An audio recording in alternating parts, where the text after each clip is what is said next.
Ito yung bunga niya oh. Kung patuloy na mag-uulan baka magtubo rin naman to. Ay, good morning mga idol, mga kamais.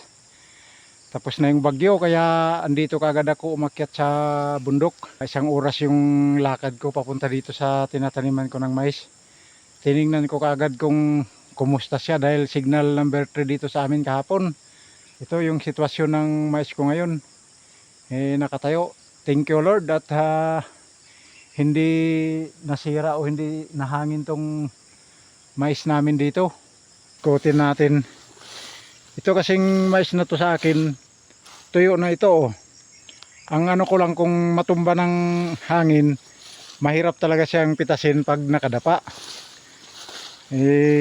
Buti kung katulad sa patag na mayroon silang harvester, yung reaper, okay lang. Ito sa amin, mano-mano ang pagpipitas dito kaya kailangan nakatayo. Buti na nga lang umiiwas yung malakas na hangin dito sa amin kahit na signal number 3 kami. Hindi ganun kalakas. Ito, nakatayo lang yung mais natin.